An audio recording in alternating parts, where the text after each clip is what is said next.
Тэгээд өнөөдөр ингээд авчин зах зээл яаж магадгүй дэш явж магадгүй доош явж магадгүй миний таамаг юу юм бэ гэх юм бол нэг томоохон surprise ерөөхдөө өнөөдөр гарч ирэх байхаа. Нэг surprise байж магадгүй төв банкны захирал маань түүгээ бууруулахгүй гэх юм бол томоохон хөдөлгөөн гарч ирнэ. 20% өгөөжтэй хөрөнгө олонтын багц эсвэл бонд сонирхож байгаа юм бол манай Автомата SG Capital яг тийм төрлийн хөрөнгө олонтын бүтээгдэхүүн одоо гаргаж байгаа. Та сонирхож байгаа юм бол энэ видеоны доор юу байгаа юм бэ гэх юм бол бүртгүүлэх линк. Нэр утасны дугаараа үлдээгээл бид нар тань руу эргээ холбогдно. За, контентээ эхэлцгээе. Хөрөнгө оологч нараа оройн имэнд. За, нэг муу мэдээ. Тэр юу юм бэ гэх юм бол манай NIO-гийн short position $6.99 дээрээ stop loss trigger болсон. Ер нь юу болж байгаа юм бэ гэх юм бол хятад хувьцаанууд нь бүгдээрээ ерөөхдөө нэлээд сайн явж байгаа. Жишээлбэл Alibaba-гийн хувьцаа дэш явж байна. Та таарч байгаа юм бол тий. Саяхан $120, $140 байсан бол одоо pre-market дээр $166 болж байгаа. Өмнөх нэг market update дээр view ярьжсэн бэ гэх юм бол JD явах гээд байна. Тэ JD явж байна. Ер нь бол энэ хуучны uptrend бүр тэ 2024 оноос эхэлсэн uptrend ерөөхдөө хүчнтэй байж таарж байна. Тэгээд moving average-ийн доогуур явж байгаа. Тэгээд хэдүүл одоо ингэсгээ шийдэх ёстой JD руу орох уу, нэмж орох уу үгүй юу хэдүүл одоо ингэ шийдвэрээ гаргах хэрэгтэй байгаа. За, өөр нэг хувьцаа үнэлгээ хийсэн гэхдээ бид нар тоогоогүй Baidu тэ амар явсан. Хэдүүл энэ компани хизээ харж үзэж харсан бэ гэх юм бол энэ 2 сарын үеэр харсан. Тэгээд ерөөхдөө дахиад нэг удаа хизээ харсан бэ гэх юм бол энэ 4 сарын үеэр $70 дээр байх үед одоо pre-market дээр $132 дээр явж байгаа. Тим амар мундаг компани бол биш. Борлуулалтын өсөлт бол тим амар сайн биш. Та харж байгаа бол өмнөх 4 улирлын earnings per share ерөөхдөө ер нь муудж байгаа энэ компани. Инновацлог бол нэг биш. Борлуулалтын өсөлт нь бас ингээ буурсан. Гэхдээ та харж байгаа бол энэ нэлээх мөнгө юу болж байгаа юм бэ гэх юм бол Хэдтийн зах зээл рүү шилжиж байгаа. Окей. Манай нэг компани ерөөсөө явахгүй байгаа тэр нь аль нь бэ гэх юм бол Meituan. Тэ ер нь бол хүн цохилт авч байгаа та харж байгаа бол downtrend line руу орсон байгаа. Баг зэрэг эндээсээ хэдүүлээ эзэмшиж байгаа 1% илүү багцынхаа. Тэгээд хэдүүлээ одоо харах хэвээр энэ downtrend-аас хизээ гарах юм бэ? Миний таамаг юм бэ гэх юм бол тэ оноос өмнө он гарахдаа ерөөдөө яроолтой хүрчээд өмнөх яроол нь хаана байсан бэ гэх юм бол та энд харж байна. Энд нэг uptrend эхэлсэн 24 оны 2 сард хизээ хүртэл үргэлжилсэн бэ гэх юм бол 25 оны 4 сар тэрнээс хойш ерөөдөө downtrend line дотор явж байгаа. Тэгээ энэ downtrend-аас гараад тэ ингээд ойгоод тэгэл эргүүлээд uptrend эхлэх үгүй юу хэдүүлээ хараад тэгээд энэ Meituan дотор эзэмшлээ нэмэх үгүй юу хэдүүлээ шийдэх ёстой. За манай алт манай мөнгө silver gold хоёлаа ерөөхдөө жоохон завсарлага авч байгаа та харж байгаа бол энэ 1 2 3 4 5 6 7 8 хоногийн uptrend line-ыг алт сая ерөөхдөө цогцсон. Одоо баг зэргийн consolidation руу орж ийн хэдүүлээ 4 4 chart руу ороодох. Та харж байгаа юм бол эндээ нэг жижигхэн wedge үүсээд тэ breakout хийсэн. Одоо буцаагаад ерөөхдөө доошо буурж эхэлж байгаа. Өмнөх оргилцыг одоо support болж байгаа. Энийг цогч магадгүй sideways consolidation нэлээд явсан л да. Та харж байгаа бол 3400-аас 3600 бараг тэ сумшиг дэше явсан. Тийм учраас sideways consolidation эсвэл consolidation явхаас өөр аргагүй та харж байгаа юм бол өмнө хизээ юм ер нь бол өнгөрсөн энэ жилийн 4 сараас тэ 4 сарын үеэр $2900-аас $3400, $3500 хүртэл яваад тэгээд ер нь бол 4 сарын consolidation явсан. Тэр өмнөх үеийн move хэдэн процент байсан бэ хэдүүлээ харцгаая. Эндээс энэ хүртэл ер нь бол 18%-аар явсан. Саяны өсөлт хэдүүлээ харцгаая. Тэг 18% бол биш байна. Тэ 11%-аар дээшээ өссөн. Энэ бас ерөнхийдөө нэлээд хүчтэй дээшээ цогсон. Энэгээр дамжуулаад уулуурхай компаниуд нь бүгдээрээ ерөнхийдөө явсан. Хувьцааны арилжаа хөрөнгө олт, тэ мөнгөөр мөнгө олох. Амар сонирхолтой байгаа ч тэ. Гэхдээ амар хэцүү. Ихэвч хүмүүс нь ерөөсөж чаддгүй. Ягаад чаддгүй юм бэ гэх юм бол ментор багш байхгүй. Community байхгүй. Одоо сайн сонсоорой. Тэ. Би school community нээсэн. Тэн дээр юу зааж байгаа юм бэ гэх юм бол энэ толгоонд байгаа хөрөнгө олтын бүх чадвараар чамтай хуваалцаж байгаа. Тэрнээс гадна би ямар хувьцаа хизээ ямар ханшаар хэдэн хуваар авч байгаа юм бэ тэн дээр ил тавигдсан байгаа. Чи нөгөө дүр аж бол. За. Манай community-д нэгдсэн хүмүүс одоо 1 сарын байдлаар доллараар тий ойролцоо 50-60% өгөөж аль хэдийн авцсан байна. За, чи миний энэ чадварыг сурмаар байгаа юм бол энэ видеоны эцэст тий манаар автна чам дэлгэн мэдээлэл өгнө. Тэгээд school community дотор уулзъя. Van Eck GDX. За, алтны уурхааны ETF харах юм бол та ингээ харж байна 24 оны он гарахаас өмнө ерөөхдөө энэ алтны уурхааны ETF ерөөхдөө нэлээд хүчтэй явсан. Тэгээд юу болж байгаа юм бэ гэх юм бол энэ uptrend-аас тасраад шинэ uptrend эхлүүлсэн байна. Шинэ uptrend эхлүүлсэн. За тэгээд шинэ тренд дотор явж байгаа учраас хэдүүлээ одоо бас жоохон шунлаад арах хэрэгтэй байгаа. Хэдүүлээ нэлээд олон уурхайн компани дотор ингээ хөрөнгө олт хийсэн байгаа. Саяхан Mega Metals дээр процентаа багассан, Core Mining дээр хуваа бас багассан. Гэхдээ хэдүүлээ хаашаа орсон бэ гэх юм бол тийм Matsa Resource руу орсон. Тэгээд хэдүүлээ одоо боломжтой байх хэрэгтэй. Миний таамаг юу юм бэ гэх юм бол одоо алтны үн ерөөхдөө Van Eck ерөөхдөө нэг завсарлагаа аваад тэгээд харах хэрэгтэй энэ шин үүссэн trend line channel хүчтэй үгүй юу одоо хэдүүлээ хүлээцтэй харах хэрэгтэй. Эсвэл буцаагаад энэ хуучин channel руу орох магадлал бол бас байгаа. Тэрийг зүгээр хэдүүлээ харах хэрэгтэй. Нэг сандрах ерөөхдөө хэрэггүй. Өнөөдөр бас нөгөө Төв банк Federal Reserve Америкийн Төв банк ерөөхдөө хүүгийн төвшин дээр шийдвэр гаргах ихэвч хүмүүс нь юу ярьж байна гэх юм бол нэг 25 basis points-аараа ерөөхдөө хүүгийн төвшингээ бууруулна. Бууруулахгүй ч байж магадгүй хэдүүлээ ер нь юу хийсэн бэ гэх юм бол VIX хэдүүлээ аль хэдийн авсан өчигдөр 4 hour chart өчигдөр хэдүүлээ VIX авсан ойролцоо нэг 16 яг ингээ өчтөрийн сешн нээж явахдаа нэг 15 мав дээр байх үед VIX авсан одоогийн байдлаар 16 дээр явж байгаа. Тэгээ энэ хүмүүс юу бодож байгаа юм бэ гэх юм бол ер нь бол хэлбэлцэл баг байхгүй. VIX айгу нам гүн байгаа. Энэ миний хувьд бол нөгөө жоохон эвгүй харагдаж байна. Тэ одоо нөгөө Spider-Man кино үзсэн бол миний Spider Sense-ууд жоохон ингээд тэнгэл хийж байна. Давхар юу намайг ерөөдөө жоохон тэ сандрааж байгаа юм бэ гэх юм бол put call ratio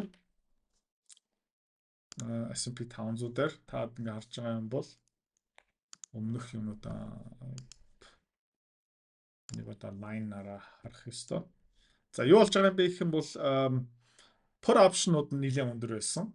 Тэ хэдхэн хоногийн өмнө хэзээ юм бэ гэх юм бол та ингээ харж байна. 9 сарын 11-нд ойрцоо 7 хоногийн өмнө.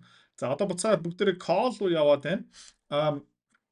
Гэхдээ нэхэн амар шуналтай үе бол биш. Та бидний харж байгаа юм бол 6 сарын үеэр нэлээд доогоор явж исэн. Өнгөрсөн 12 сартаа нэлээд явж исэн. Ер нь бол стандартаасаа жоохон доогоор байгаа. Гэхдээ ерөөхдөө яг put call ratio одоо баланс нэг дээр явж байна. Тэ ерөөхдөө тэнцүү. Тийм учраас ерөөхдөө зах зээл хаашаач явж магадгүй гэсэн одоо хүлээцтэй байгаа юм байна. Зах зээл дээр оролцож байгаа хүмүүс. За зүгээр энэ put call F ratio га хараад үзэх юм бол ер нь бол төстэй зураг харагдаж байгаа. Тийм учраас энэ дээр өргөжлүүлээд нэг сүртэй ярих юм байхгүй. Окей. Буцаад candle chart руу орцгоё. Oops, sorry. Candles. Окей. Та ингэ харж байгаа юм бол S&P 500 all time high дээр явж байгаа. Volume хэвэндээ moving averages нэлээд хол тасраа явцсан байгаа. хэдүүлээ бас энэ time frame жоохон candle-уудаа жоохон багасах юу яачаад тийм та ингэ харж байгаа юм бол ер нь бол all time high дээр ингээл яваал байгаа. Тэгээд энэ зовлонгаараа ингээ дээшээ яваал байна. Одоо хямрал ирэх үгүй юу гээл энэ бол нэг амар чухал мэдээлэл бол биш. Гэхдээ хэдүүлээ өмнөх low high тэгээ retractment хүртэл Fibonacci зурх юм бол одоо 0.786 дээр явж байгаа. Full move бол $669 дээр байгаа. Гэхдээ нөгөө түрүүний put call ratio харсан юм бол ерөөхдөө тэнцүү явж байгаа. Зах зээл одоо нөгөө Federal Reserve-ийн мэдээлэл дээр үндэслээд дээшээ явж магадгүй эсвэл доошоо явж магадгүй. Гэхдээ хэдүүлээ ерөөхдөө VIX VIX-ийн call option аль хэдийн авцсан байгаа. Тийм учраас хэдүүлээ тодорхой хэмжээний даатгалтай. За хэдүүлээ мөнгөний үн хашиг харах юм бол uptrend дотор хэвээрээ байгаа. Та харж байгаа юм бол өчигдөр энэ жилийн оргил цэгтэр өрсөн $48.89 одоогийн байдлаараа 41.6 дээр явж байгаа. Энэ мөнгөний оргилцыг мөн үү үгүй юу гэх юм бол та одоо ингээ харах хэвээр юу юм бэ гэх юм бол одоо энэ 200 хоногийн moving average-аас 200 хоногийн moving average $34 дээр байна. Одоогийн байдлаар $41 дээр явж байгаа. Silver ерөөхдөө яаж энэ silver-ийн uptrend буюу bull market яаж дуустдаг юм бэ гэх юм бол би нэг айгуу сайн мэднэ. Яг гэх юм бол өмнөх Super Bowl market дээр би амар их мөнгө хийсэн. Бас амар их мөнгө алдсан. Энэ байна. Тэгээ хэдүүлээ ингээ харах юм бол тэр bull market хизээ эхэлсэн бэ гэх юм бол 2008 оны 10 сараас эхлээд 2011 оны 4 сард дууссан. Тэгээ та нэг харж байгаа юм бол сүүлийн энийг жоохон weekly chart болгочих. Oops. Sorry. За энэ байна. Та нэг харж байгаа бол ерөөхдөө хоёр томоохон хөдөлгөөн байсан Fibonacci-ийг ингээд хийчих юм бол Fibonacci-гийн extension хийгээд үзэх юм бол ер нь бол 8 оны биорол 11 оны 1 сарын юу ингээ хараад за тэгээд retraction харах юм бол Fibonacci-гийн баг бүтэн нэг extension руу яваад тэгээд ерөөхдөө crash хийсэн. Та харж байгаа юм бол одоо daily chart руу орцгой буцаагаад цаг хугацаагаараа нэлээд явах хэрэгтэй болно. Айна. Окей. За та ингэ харж байгаа юм бол зүгээр сумшиг ингэ дээш явсан $26-оос $49 хүртэл явсан. Энэ үедээ би ер нь хөшүүрхтэй арилжаа хийж эхэлсэн. Яг энэ мөнгөн дээр энд ороод тэгээд $6,000-т эхэлж исэн. Тэгээд энэ үедээ $120,000 хүртэл хүрэхэд тэгээ энэ уналтаараа би хамаг мөнгө алдсан. Нэлийн хөшүүрхтэй орж исэн. Stop loss, mob loss гэсэн юм ерөөсөө байхгүй. Тэгээд энэ үеийг би айгуу сайн санаж байгаа. Тийм мэдрэмж надад ирэхгүй байна. Яг гэх юм бол энэ маш богино хугацааны дотор нэг нугарч байгаа байхгүй. Одоо 2 сараас 5 сарын хооронд тийм нэг нугарсан. Гэхдээ өнөөдрийн байдлаараа энэ мөнгөний хашиг ингээ харах юм бол бас хурдан хөдөлж юм л да. Гэхдээ ерөөдөө дундуур нь нэлийн их sideways consolidation явсан. Та харж байгаа бол энэ chart хоёулаа шал өөр харагдаж байна. Тэ 2011 оны chart руу орохороо тийм та ингэ харж байна. Саяны энэ хөдөлгөөн бол ингээ шахагдсан. Богино хугацаанд хамаг хүмүүсийн мөнгө энэ мөнгөний зах зээлд орсон. Тэгээд өнөөдрийн байдлаараа энэ silver chart харах юм бол төстэй харагдахгүй байгаа. Тэ та харж байгаа бол энд нэлээд урт хугацаанд ингээ sideways consolidation яваад тэ завсарлага ингээ дээшээ яваад завсарлага баг та харж байгаа бол нэг бүтэн жилийн завсарлага аваад тэгээд нэг дээшээ яваад тэгээ одоо магадгүй дахиад нэг sideways consolidation явж магадгүй ерөөхдөө юу юм бэ гэх юм бол энэ parabolic phase transition гэж нэрлэдэг. Ерөөхдөө хамаг мөнгө ороод тэгээд буцаагаад ундаг үе бол мөнгөн дээрээ loud биш байна. Та харж байгаа бол бас энд нэг айгу том base байна тий. Тэгээд нэг шат байна. Тэгээд эндээс энэний хооронд хэдэн жилийн бэ гэх юм бол 4 жилийн хугацаанд $30-аас энэ оргилцэг $30 юм байна.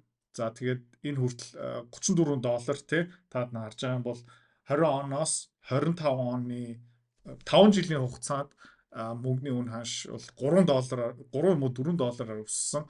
Тэгээд саяхан жоохон нэлээд дэше явлаа.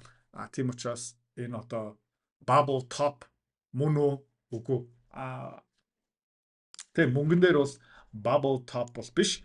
Харин алтан дээр ингээ харах юм бол арай огцом харагдаж байна. Тэ? Одоо мөнгнөөс шал өөр. Тэ таад нь харж байгаа юм бол 20 оноос хойш ерөөхдөө гэхдээ бас энэ bubble top бол биш. Таад нь харж байгаа юм бол 20 оноос 24 он хүртэл sideways consolidation зүгээр хажуу тийш явсан $2,000 дээр байж лээсэн.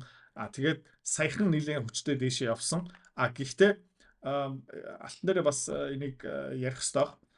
Таад нь харж байгаа юм бол ямар нэг байдлаар head and shoulders, double top гэсэн юм байхгүй. Ер нь бол sideways consolidation, rising wedge яриа тэгээ breakout хийгээд ингээд дээшээ явж байна. Хэдүүлээ бас 2011 оны алтыг ингээ харах юм бол окей, одоо очиж чинь шүү. За энэ байна. Окей. За энэ үедээ ингээ харж байгаа юм бол ерөнхийдөө жоохон төстэй явж байна, тий? Гэхдээ ерөнхийдөө ингээ дээшээ пуужиндаад, тий? Одоо сүүлийн удаа ингээд дээшээ пуужиндаад $1,500-оос $1,400-оос $1,900 руу яваад тэгээ буцаага доош оноо double top хийгээд тэгэл ерөнхийдөө ингээ crash болсон юм, тий? Тэгээд буцаага жоохон recovery хийгээд 1800 хүрээд тэгэл ерөнхийдөө ингээ хийн ингээ гараал тэгэл ер нь бол bear market руу орсон. Таад харж байгаа бол хэр удаан үргэлжлүүлсэн бэ гэх юм бол алт бол тэгээд Яроол Низээ хаана байсан бэ гэх юм бол $1,050 бараг 4 жилийн bear market. Тэгээд эндээ сонирхолтой нэлээд томоохон consolidation phase. Тэгээд ингээ буцаага дээшээ явцсан. За тэгээд ингээ томоор харах юм бол бүр томоор ингээ хараад үзэх юм бол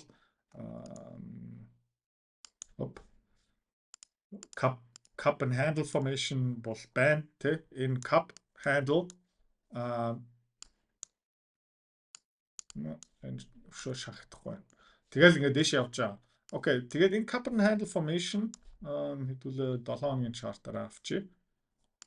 Окей. Тэгээ нэлээд том cup and handle formation. Тэгээд нөгөө өмнө таад миний контентыг үзчихсэн бол cup and handle formation бол ямар потенциалтай юм бэ гэх юм бол энэ Яроолноос юу хүртэл доор хаяж нэг нугардаг. Окей, нэг нугараа явцсан. Тэгээд хаяа бас 2 нугараа явцдаг. Заавалчгүй инх ерөөсөө ёсгүй. Окей. Гэхдээ 2 удаа явчих юм бол 4100 руу явах потенциал бол байгаа.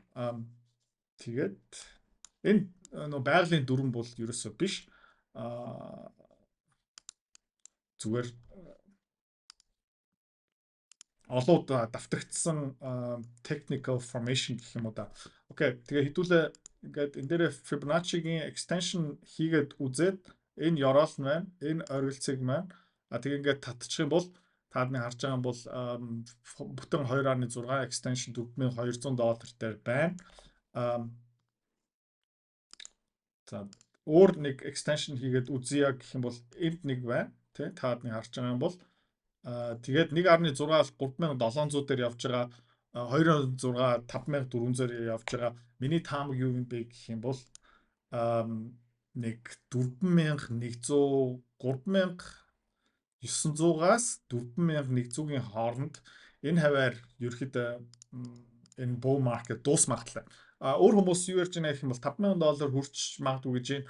Гэхдээ энэ дээр би бол нэг сүртэй шуналтахгүй хэдүүлээ юу их вэ гэх юм бол 3,800, 3,850, 3,900 руу яваад ирэхээр хэдүүлээ ерөөхдөө баг зэрэг ингээ шунлаад дараад ашгууд авч эхлээд тэгэл ерөөхдөө 3,900, 4,000 хаваар хөрхэн өрмөө айлын нэ авцсан. Тэгээ тоон дотор жоохон сүгэ үлдээгээд ингээ явъя гэж бодож байгаа. Бусад зах зээл дээр хэдүүлээ одоо ер нь бол хөрөнгөний зах зээлийг зүгээр ажиглаад харах хэрэгтэй хэдүүлээ аль хэдийн сайхан даатгалаа авцсан.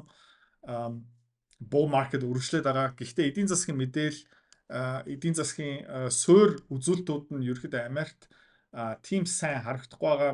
Жишээлбэл одоо ковидын ороод uptrend ингээд харах юм бол Fibonacci 1 extension хийцэн тэ таад нэг харж байгаа юм бол 1.6 руу явах уу 768 руу явах уугүй юу гэх юм бол яг сайн мэдэхгүй байгаа. Тэгэхээр хэдүүлээ ингээ харах юм бол 750 байна тэ 0.6-ыг аль цогцсон байгаа. Тэгээ хэдүүлээ харъя. Эдийн засгийн мэдээлэл муу байсан ч яах магадaltaй юм бэ гэх юм бол Европоос маш их мөнгө Америк руу зугтаж байгаа. Тэ тийм учраас энэ Орос Украины дайн таад ингээ харсан бол өнөөдөр Германы эдийн засгийн тухай мэдээлэл орсон тий Германы эдийн засгийн аягүй хүнд байдалтай байгаа 6-7 хоногийн дотор 125 мянган ажлын байр алга болсон гэх мэт чинь тэгээд хүмүүс ерөөхдөө мөнгөө Европоос гаргаад хаашаа явуулж байгаа юм бэ гэх юм бол Америк руу явуулж байгаа Америкийн үйл хөдлөлийг авж байгаа Америкийн Dow Jones-ыг авч байгаа S&P 500 авч байгаа гэх мэтчлэн тэгээд хэдүүлээ ер нь өнөөдөр орой нэг жоохон хөдөлгөөнүүд хийж магадгүй trade portfolio update харж байгаарай. Ямар хөдөлгөөнүүд хийх юм бэ гэх юм бол энэ тэнд жоохон хувь мова процентуудаа багасах байх. Гэхдээ нэг томоохон одоо exit ингээ хамаг хувьцаануудаа мөнгө болгох шаардлага надад харагдахгүй байна. Хамгийн гол нь бид нэр бас VIX даатгалаа авсан байгаа учраас хэдүүлээ тий 50 гэхдээ анхаарлаа ерөөдөө энэ үн хаашин дээр тавиад тэгээд өнөөдөр ингээд авчин тэгээд зах зээл яаж магадгүй дэш явж магадгүй доош явж магадгүй гэхдээ миний таамаг юу юм бэ гэх юм бол аль хэдийн энэ Federal Reserve-ийн хүүгийн төвшин жоохон буурхан аль хэдийн хувьцаан дотор ингээд үнэн дотор шингэсэн байгаа тийм учраас нэг сүртэй surprise болох бах.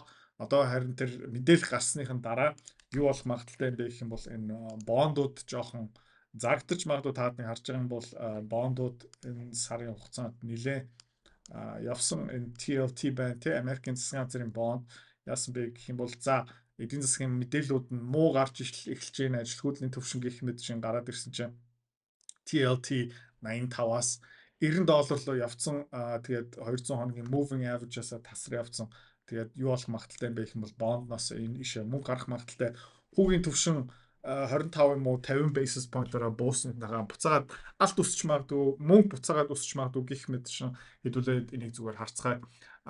Миний таамаг юу юм бэ гэх юм бол нэг томоохон surprise ерөөхдөө өнөөдөр гарч ирэх байхаа. Нэг surprise байж магадгүй тий төв банкны захирал маань хүүгээ бууруулахгүй гэх юм бол томоохон хөдөлгөөн гарч ирнэ. Гэхдээ тийм болчих юм бол хэдүүлэн VIX ихэд ашигтай болж эхэлнэ. За тэгээд trade portfolio update харж байгаарай. Хэдүүлээ жоохон шунлаад харъя. Тэгээд дараагийн апдейт дээр эргээд уулзцгаая. Bye bye. Хэрвээ та манай эдгээр захирал бит хоёрын Earn Invest Be Free School Community-д нэгдэхийг эсвэл яг одоо үзэж байгаа бичлэгийнхаа хамгийн ихний линктээр дараарай. Линктээр дарснаар манай School Community-гийн ерөнхий мэдээлэл гарч ирэх ба хамгийн түрүүнд та school дээр өөрийнхөө профайлыг үүсгэх юм. Профайлаа үүсгэхийн тулд та заавал нэг зураг өөрийн овог, нэр болон мэйл хаягаа оруулах шаардлагатай. Профайлаа үүсгэсний дараа та join гэж дараад Visa карта холбоно. Visa карта холбосноор сарын $29 төлбөр нь шууд татагдаад та манай community-д нэвтрэх эрхтэй болно.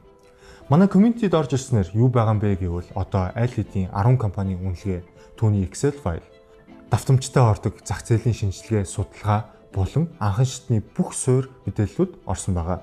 Мөн та надтай холбогдоод бүх зүйлээ асуух боломжтой. Хэрвээ танд сонирхолтой санагдчих байвал манай community-д нэгдээрэй.